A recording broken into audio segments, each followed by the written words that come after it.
What a great match ಗುರು ಇವತ್ತಿಂದು. ನಿಜವಾಗ್ಲೂ ಸೈಕ್ ಆಗ್ಬಿಟ್ಟೆ match ನೋಡ್ಬಿಟ್ಟು. ಸುಮಾರು ಜನ ಹೇಳ್ತಾ ಇದ್ರಪ್ಪ ಇಲ್ಲ ಇಂಡಿಯಾ ವಿನ್ ಆಗಲ್ಲ, ಇಂಡಿಯಾ ಸೋತ್ಬಿಡುತ್ತೆ ಅಂತ ಟಫ್ ಕಾಂಪಿಟೇಟರು. ಜಿಂಬಾಬ್ವೆ ಕೂಡ ಅದೇ ರೀತಿಗಿದೆ. ಅದಾದ್ಮೇಲೆ ಇಲ್ಲಿ ಮಧ್ಯಾಹ್ನ ಸೌತ್ ಆಫ್ರಿಕಾ ಮತ್ತೆ ವೆಸ್ಟ್ ಇಂಡೀಸ್ ಮ್ಯಾಚ್ ಆಯ್ತಲ್ಲ, ಲಾಸ್ಟ್ ಮ್ಯಾಚ್ ನೋಡ್ಬಿಟ್ಟು ವೆಸ್ಟ್ ಇಂಡೀಸ್ ಅವ್ರದ್ದು. ಇವತ್ತೆಲ್ಲ ಕೂಡ ಅದೇ ಪ್ರಿಡಿಕ್ಷನ್ ಕೂಡ ಕೊಡ್ತಿದ್ರು, ಇಲ್ಲ ಸೌತ್ ಆಫ್ರಿಕಾ ಕೂಡ ಸೋಲುತ್ತೆ, ವೆಸ್ಟ್ ಇಂಡೀಸ್ ಅವರು ಆ ತರ ಫಾರ್ಮ್ ಅಲ್ಲಿ ಇದಾರಪ್ಪ, ಯಾರ್ಯದಲ್ಲಿ ವೆಸ್ಟ್ ಇಂಡೀಸ್ ಹಾಗೆ ಹೇಗೆ ಅಂತ ಒಳ್ಳೆ ಹೈಪನ್ನ ಕೂಡ ಕೊಡ್ತಿದ್ರು. ಏನಾಯ್ತಪ್ಪ ಮ್ಯಾಚು ಮಧ್ಯಾಹ್ನ ಚಚ್ಚಿ ಕೇಳಬೇಕಿದ್ರಲ್ಲ ಸೌತ್ ಆಫ್ರಿಕಾದವರು. ಸೊ ಅಲ್ಲಿಂದ ಸ್ವಲ್ಪ ನಮಗೆ ಇಂಡಿಯನ್ ಟೀಮಿಗೆ ಪ್ಲಸ್ ಕೂಡ ಆಯಿತು. ಸೊ ಇವತ್ತಿನ ಸಂಜೆ ಮ್ಯಾಚು ಸ್ವಲ್ಪ ಪ್ರೆಷರ್ ಇಂದ ಸ್ವಲ್ಪ ಕಡಿಮೆ ಬರಂಗ್ ಮಾಡ್ಬಿಡ್ತು. ಇಲ್ಲಾಂದ್ರೆ ಅದೇ ಪ್ರೆಷರಲ್ಲಿ ನಾವು ಗೇಮನ್ನು ಆಡಬೇಕಾಗಿತ್ತು. ಆದ್ರೂ ಕೂಡ ಬಿಡಿ, ನಾವ್ ಏನ್ ಅನ್ಕೊಂಡಿದ್ವಿ ಅದಕ್ಕಿಂತ ಎಕ್ಸ್ಪೆಕ್ಟೇಷನ್ ಮೀರಿ ಇವತ್ತಿನ ಮ್ಯಾಚ್ ಆಡಿರುವಂತದ್ದು ಇಂಡಿಯನ್ ಪ್ಲೇಯರ್ಸ್ ಮಾತ್ರ. 256 ಗುರು, ಎಷ್ಟು ಹೇಳಿ 256, 200 ಅಲ್ಲ. ನಾನ್ ನಿಜವಾಗ್ಲೂ ಏನ್ ಎಕ್ಸ್ಪೆಕ್ಟೇಷನ್ ಇಟ್ಕೊಂಡಿದ್ದೆ ಅಂದ್ರೆ ಏನ್ 200 ಹೊಡಿಬಹುದು, ಇಲ್ಲಾಂದ್ರೆ 210 ಮ್ಯಾಕ್ಸ್ ಅಂದ್ರೆ ಅಷ್ಟು ಹೊಡಿಬಹುದು. ಅದಾದ್ಮೇಲೆ ಕಂಟ್ರೋಲ್ ಕೂಡ ಮಾಡ್ಕೊಳ್ತಾರೆ ಅಂತ ನಾನು ಅನ್ಕೊಂಡಿದ್ದೆ.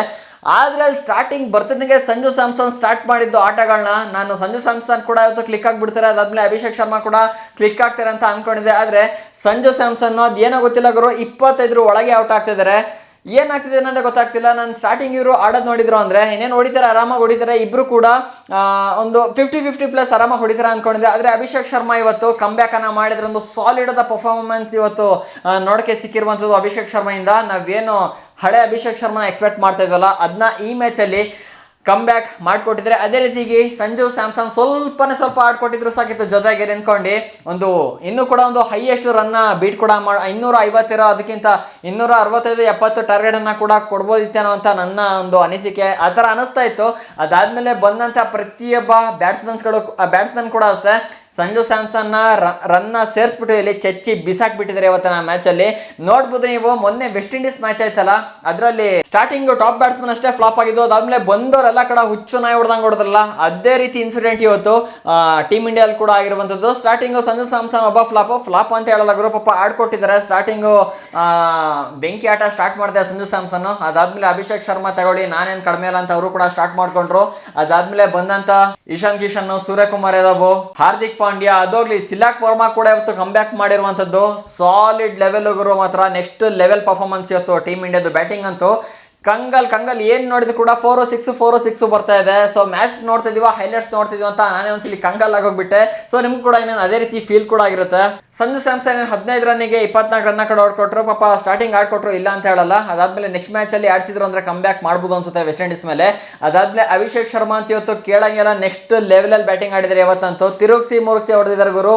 30 ಬಾಲಿಗೆ 55 ರನ್ ಹೊಡೆದಿರುವಂತದ್ದು, 4 4 4 6. ನ್ಯೂಜಿಲೆಂಡ್ ಮತ್ತೆ ಇಂಡಿಯಾ ಸೀರೀಸ್ ಆಗ್ಬೇಕಾದ್ರೆ ಯಾವ ಅಭಿಷೇಕ್ ಶರ್ಮಾ ನೋಡ್ತಾ ಇದ್ವಿ, ಅದೇ ಅಭಿಷೇಕ್ ಶರ್ಮಾ ಇವತ್ತಿನ ಮ್ಯಾಚ್ ಅಲ್ಲಿ ಕಮ್ ಬ್ಯಾಕ್ ಮಾಡಿದ್ರೆ. ಅದಾದ್ಮೇಲೆ ಸೂರ್ಯಕುಮಾರ್ ಯಾದವ್ ಕೂಡ ಬಂದ್ರು. ಸೂರ್ಯಕುಮಾರ್ ಯಾದವ್ ಕೂಡ ಅಷ್ಟೇ ಇವತ್ತು ಸಾಲಿಡ್ ಆಗಿ ಗೇಮ್ ಪ್ಲೇ ಕೂಡ ಆಡಿರುವಂತದ್ದು. 24 ಬಾಲಿಗೆ 4 4 1 6 ಅನ್ನ ಕೂಡ ಕೂರಿಸಿದ್ದಾರೆ. ಇದು ಒಂದೇನ್ ಕಾಸ್ಟ್ಲಿ ಆಯ್ತು ಅಂದ್ರೆ 13ನೇ ಓವರ್ ಅಲ್ಲಿ ಸೂರ್ಯಕುಮಾರ್ ಯಾದವ್ ಒಂದು ಕ್ಯಾಚ್ ಅನ್ನ ಡ್ರಾಪ್ ಮಾಡಿದ್ರು. ಅದೇನಾದ್ರು ಡ್ರಾಪ್ ಮಾಡದಲ್ಲೇ ಕ್ಯಾಚ್ ಹಿಡಿದಿದ್ರು ಅಂದ್ರೆ ಸೊ ಇಷ್ಟು ರನ್ ಎಕ್ಸ್ಪೆಕ್ಟ್ ಮಾಡಕ್ ಆಗ್ತಿರ್ಲಿಲ್ಲ. ಆ ಕ್ಯಾಚ್ ನ ಡ್ರಾಪ್ ಮಾಡಿದ್ಕೆ ಸ್ವಲ್ಪ ಇಲ್ಲಿ ಸೂರ್ಯಕುಮಾರ್ ಯಾದವ್ ಕಾಸ್ಟ್ಲಿ ಕೂಡ ಆಗ್ಬಿಟ್ರು. ಇನ್ನೇನ್ ಗೊತ್ತಲ್ಲ, ಒಂದು ಚಾನ್ಸ್ ಸಿಗ್ತದಂಗೆ ಯಾವ ತರ ಪ್ಲೇಯರ್ಸ್ ಗಳು ರಚಿಗೆದ್ ಬಿಡ್ತಾರೆ ಅಂತ. Last match West Indies match ಇದಾಗ್ಲೂ ಕೂಡ ಅಷ್ಟೇ ಹೆಟ್ ಮೇರ್ ಒಂದೇ ಒಂದು ಕ್ಯಾಚ್ ಡ್ರಾಪ್ ಆಗ್ತದಂಗೆ ಅಣ್ಣ ಫುಲ್ಲು ರಚ್ಚಿಗೆದ್ದು ಚೆಚ್ಚಿ ಬಿಸಾಕಿದ್ದು. ಅದೇ ರೀತಿ ಇವತ್ತಿನ ಮ್ಯಾಚ್ ಅಲ್ಲಿ ಕೂಡ ಆಗಿದ್ದು. ಸೂರ್ಯಕುಮಾರ್ ಯಾದವ್ನ ಒಂದೇ ಒಂದು ಕ್ಯಾಚ್ ಡ್ರಾಪ್ ಆಗ್ತದಂಗೆ ನಮ್ಮ ಮಿಸ್ಟರ್ ಸೂರ್ಯ ಫುಲ್ಲು ರಚ್ಚಿಗೆದ್ದು ಪುಡಿ ಮಾಡಿದ್ದು 33 ರನ್ ಹೊಡೆಯೋದ್ರ ಮೂಲಕ. ಅದಾದ್ಮೇಲೆ ಹಾರ್ದಿಕ್ ಪಾಂಡ್ಯ ಕೂಡ ಅಷ್ಟೇ ಗುರು, ಹಾಫ್ ಸೆಂಚುರಿ ಹೊಡೆದಿರೋದು ಇವತ್ತಿನ ಮ್ಯಾಚ್ ಅಲ್ಲಿ. ಇವ್ರದಂತೂ ಕೇಳಂಗೆ ಇಲ್ಲ, 23 ಬಾಲಿಗೆ 50 ರನ್, 4 6 2 4 ನ ಕೂಡ ಕೂರಿಸಿರುವಂತದ್ದು. ಗ್ರೇಟ್ ಮಾತ್ರ ಇವತ್ತಿನ ಇಂಡಿಯನ್ ಟೀಮಿಂದ ಬ್ಯಾಟಿಂಗ್ ಮಾತ್ರ ನೆಕ್ಸ್ಟ್ ಲೆವೆಲ್ ಅಲ್ಲಿ ಆಡಿದ್ದಾರೆ. ಅದಾದ್ಮೇಲೆ ತಿಲಕ್ ವರ್ಮಾ ಕೂಡ ಅಷ್ಟೇ ಇಷ್ಟು ಮ್ಯಾಚ್ ಅಲ್ಲಿ ನೋಡ್ಬೋದು ಫ್ಲಾಪ್ ಕೂಡ ಆಗ್ತಿದ್ರು, 25-30 ಇಷ್ಟೊಳಗೆ ಔಟ್ ಕೂಡ ಆಗ್ತಿದ್ರು. ಆದ್ರೆ ಇವತ್ತಿನ ಮ್ಯಾಚ್ ಅಲ್ಲಿ ನೆಕ್ಸ್ಟ್ ಲೆವೆಲ್ ಅಲ್ಲಿ ಕಂಬ್ಯಾಕ್ ಅನ್ನ ಕೂಡ ಮಾಡಿರುವಂತದ್ದು, ಯಾರು ಕೂಡ ಎಕ್ಸ್ಪೆಕ್ಟ್ ಮಾಡಿರಲಿಲ್ಲ. ಅದಾದ್ಮೇಲೆ ಇವ್ರನ್ನ ಮುಂಚೆ ಒಂದು 4ನೇ ಪ್ಲೇಸ್ ಅಲ್ಲ 3ನೇ ಪ್ಲೇಸ್ ಅಲ್ಲ ಕೂಡ ಕಳಿಸ್ತಾ ಇದ್ರು. ಆದ್ರೆ ಇವತ್ತಿನ ಮ್ಯಾಚ್ ಅಲ್ಲಿ ಫಾರ್ಮ್ ಅಲ್ಲಿ ಇಲ್ಲ ಅಂತಾನೇನೋ ಗೊತ್ತಿಲ್ಲ, 6ನೇ ಪ್ಲೇಸ್ ಅಲ್ಲಿ ಬ್ಯಾಟಿಂಗ್ ಕಳಿಸಿದ್ದಾರೆ. ಆದ್ರೂ ಕೂಡ ಒಂಥರ ಫಿನಿಶರ್ ರೋಲ್ ನ ಪ್ಲೇ ಕೂಡ ಮಾಡಿರುವಂತದ್ದು ತಿಲಕ್ ವರ್ಮಾ ಇವತ್ತಿನ ಮ್ಯಾಚ್ ಅಲ್ಲಿ.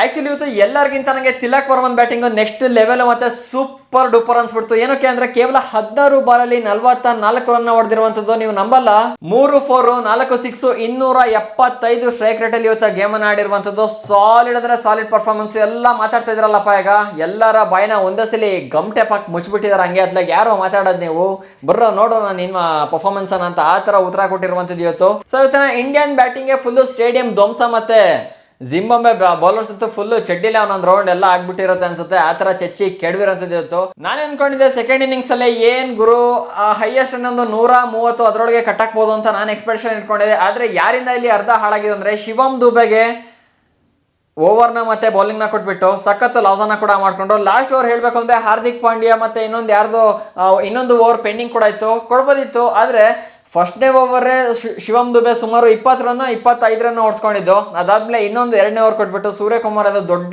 ತಪ್ಪನ್ನ ಮಾಡ್ಬಿಟ್ರು ಇಲ್ಲಿ. ಅದೊಂದು ಮೈನಸ್ ಕೂಡ ಆಯ್ತು ಇಂಡಿಯನ್ ಟೀಮ್ ಕಡೆಯಿಂದ. ಹಾಳು ಮಾಡ್ಕೊಳ್ಳೋದೇ ಇಲ್ಲಿಗರು, ಇಲ್ಲಾಂದ್ರೆ ಇನ್ನೂ ಹ್ಯೂಜ್ ರನ್ ಇಂದ ಇಲ್ಲಿ ಆರಾಮಾಗಿ ವಿನ್ ಕೂಡ ಆಗ್ಬೋದು. ಜಸ್ಟ್ ಶಿವಮ್ ದುಬೆ ಬೌಲಿಂಗ್ ಮಾಡಿದ್ರಲ್ಲ, ರನ್ ಹೊಡ್ಸ್ಕೊಂಡ್ರಲ್ಲ, ಜಸ್ಟ್ ಒಂದು 20 ರನ್ನ ಮೈನಸ್ ಮಾಡಿ ಸಾಕು. ಸೊ ಎಷ್ಟು ರನ್ ರೇಟಿಂದ ಇನ್ನೂ ವಿನ್ ಆಗ್ಬೋದಿತ್ತು. ಮೊನ್ನೆ ವೆಸ್ಟ್ ಇಂಡೀಸ್ ಅವರು ವಿನ್ ಆದ್ರಲ್ಲ, ಅದಕ್ಕಿಂತ ಜಾಸ್ತಿ ರನ್ ರೇಟಿಂದ ನಾವು ತುಂಬಾ ಈಸಿ ಇವತ್ತಿನ ಮ್ಯಾಚನ್ನು ಹೊಡಿಬೋದಿತ್ತು. ಅದು ಏನಂತ ಮಿಸ್ಟೇಕ್ ಮಾಡ್ಕೊಳ್ತಾರೋ ಏನೋ ಅಂತ ಅದೇ ಗೊತ್ತಾಗೋದಿಲ್ಲ. ಸೊ ಇವತ್ತು ಶಿವಮ್ ದುಬೆಗೆ ಬೌಲಿಂಗ್ ಅನ್ನು ಕೊಟ್ಟು ಅದೊಂದು ಮೈನಸ್ ಕೂಡ ಮಾಡ್ಕೊಂಡ್ರು. ಅದಾದ್ಮೇಲೆ ಜಿಂಬಾಬ್ವೆ ಕಡೆಯಿಂದ ಇವತ್ತು ಒಬ್ಬ ಪ್ಲೇಯರ್ ಎನ್ಕೊಂಡಾಡಿರುವಂತದ್ದು ಬೆನೆಟ್ 59 ಬಾಲಿಗೆ 97 ರನ್ ಹೊಡೆದಿರುವಂತದ್ದು, 8 4 6 6 ಅನ್ನ ಕೂರಿಸಿರುವಂತದ್ದು. ನೆಕ್ಸ್ಟ್ ಲೆವೆಲ್ ಅಲ್ಲಿ ಬ್ಯಾಟಿಂಗ್ ಅನ್ನ ಕೂಡ ಆಡಿರುವಂತದ್ದು ಜಿಂಬಾಬ್ವೆ ಕಡೆಯಿಂದ. ಅದಾದ್ಮೇಲೆ ಯಾರು ಕೂಡ ಅಂತ ಪರ್ಫಾರ್ಮ್ ಕೂಡ ಮಾಡಿಲ್ಲ. ಕ್ಯಾಪ್ಟನ್ ಸಿಕಂದರ್ ರಜಾ 31 ರನ್ ಕಾಂಟ್ರಿಬ್ಯೂಷನ್ ಮಾಡಿ ಟೋಟಲ್ ಆಗಿ 184 ರನ್ ತನಕ ಹೊಡೆದ್ರು. ಇನ್ ಕೇಸ್ ನಮ್ಮ ಇಂಡಿಯಾದವ್ರೇನಾದ್ರು ಒಂದು 170 ಒಳಗೆ ರನ್ನ ಕೊಟ್ಬಿಟ್ಟಿದ್ರು ಅಂದ್ರೆ ನಿಜವಾಗ್ಲೂ ಇವತ್ತು ತಲೆಗೆ ಮತ್ತೆ ಹೊಟ್ಟೆಗೆ ಒಂದು ಏನ್ ಹೇಳಿ ತಣ್ಣೀರ್ ಬಟ್ಟೆ ಹಾಕೊಂಡು ಮನೆಗೆ ಹೋಗ್ಬೇಕಿತ್ತು, ಆ ತರ ಆಗ್ಬಿಡೋದಿತ್ತು ನನ್ನ ಸಿಚುವೇಶನ್. ಸೊ ಎನಿವೇ 256 ರನ್ ಹೊಡೆದಿರಲ್ಲ, ಗ್ರೇಟ್ ಮಾತ್ರ. ಅದಾದ್ಮೇಲೆ ಆಕ್ಚುಲಿ ಎಲ್ಲ ಕೂಡ ಒಂದು ರೇಂಜ್ಗೆ ಕಂಟ್ರೋಲ್ ಕೂಡ ಮಾಡಿದ್ರೆ, ಹೆವಿ ಅಂದ್ರೆ ಹೆವಿ ಹೊಡ್ಸ್ಕೊಂಡಿರೋದಂದ್ರೆ ಶಿವಮ್ ದುಬೆ ಒಬ್ರೆ 2 ಓವರ್ಗೆ 46 ರನ್ ಹೊಡ್ಸ್ಕೊಂಡವನೆ, 1 ವಿಕೆಟ್ ಅನ್ನ ಲಾಸ್ಟ್ ಓವರ್ ಅಲ್ಲಿ ತೆಕೊಟ್ಟ. ಸೊ ಏನೇ ಬೇಕರು ಈಗ ಫೈನಲ್ ಆಗಿ ನಮ್ಮ ಇಂಡಿಯಾ ವಿನ್ ಆಗೋಯ್ತು. ಸೊ ಈಗ ಮತ್ತೆ ನೆಕ್ಸ್ಟ್ ಇಂಡಿಯಾ ಮತ್ತೆ ವೆಸ್ಟ್ ಇಂಡೀಸ್ ಮ್ಯಾಚ್ ಕೂಡ ಇರುವಂತದ್ದು, ಅದು ಕೂಡ ತುಂಬಾ ಕ್ರೂಷಿಯಲ್ ಆದ ಮ್ಯಾಚ್ ಕೂಡ ಆಗುತ್ತೆ ಇಂಡಿಯಾಗೆ. ಅದು ಆ ಒಂದು ವೆಸ್ಟ್ ಇಂಡೀಸ್ ಮೇಲೂ ಕೂಡ ವಿನ್ ಆಗ್ಬೇಕಾಗುತ್ತೆ. ಈಗಾಗಲೇ ಸೌತ್ ಆಫ್ರಿಕಾ ಕೂಡ ಕ್ವಾಲಿಫೈ ಆಗಿದೆ. ಆದ್ಮೇಲೆ ಗ್ರೂಪ್ ಬಿ ಕಡೆಯಿಂದ ಇಂಗ್ಲೆಂಡ್ ಕೂಡ ಆಲ್ರೆಡಿ ಕ್ವಾಲಿಫೈ ಕೂಡ ಆಗಿದೆ. ನೋಡ್ಬೇಕು ಇನ್ನ ಇಂಡಿಯಾ ಮತ್ತೆ ವೆಸ್ಟ್ ಇಂಡೀಸ್ ಮಾರ್ಚ್ 1ಕ್ಕೆ ಮ್ಯಾಚ್ ಕೂಡ ಇರುವಂತದ್ದು, ಯಾವ ತರ ಪರ್ಫಾರ್ಮ್ ಮಾಡುತ್ತೆ. ಅಲ್ಲೂ ಕೂಡ ಇದೇ ರೀತಿಯ ಕಮ್ ಬ್ಯಾಕ್ ಮಾಡಿದ್ರು ಅಂದ್ರೆ ಈಸಿಯಾಗಿ ಇಂಡಿಯಾ ಈ ಸಲ ಸೆಮಿಫೈನಲ್ಗೆ ಹೋಗ್ಬಿಡುತ್ತೆ. ಸೊ ಏನಂತೀರ ಗುರು, ಸೆಮಿಫೈನಲ್ಗೆ ಇಂಡಿಯಾ ಹೋಗುತ್ತಾ ಇಲ್ವಾ ಏನಂತ ಕಾಮೆಂಟ್ ಹಾಕ್ಬಿಡಿ. ಕಾಮೆಂಟ್ ಬಾಕ್ಸ್ ನಿಮ್ದೆ ಫುಲ್ ಓಪನ್ ಇದೆ. ಸೊ ವಿಡಿಯೋ ಇಷ್ಟ ಆಯ್ತು ಅಂದ್ರೆ ಹೊಡಿರೋದು ಲೈಕ್ ಅನ್ನ, ಇದೇ ರೀತಿ ಹೆಚ್ಚಿನ ಕ್ರಿಕೆಟ್ ಕಂಟೆಂಟ್ಗಾಗಿ ಚಾನಲ್ನ ಸಬ್ಸ್ಕ್ರೈಬ್ ಮಾಡ್ಕೊಳ್ಳಿ. ಸಿಗೋಣ ಇನ್ನೊಂದು ಫ್ರೆಶ್ ಕಂಟೆಂಟ್ ಜೊತೆ. ಜೈ ಹಿಂದ್, ಒಂದೇ ಮಾತರಂ.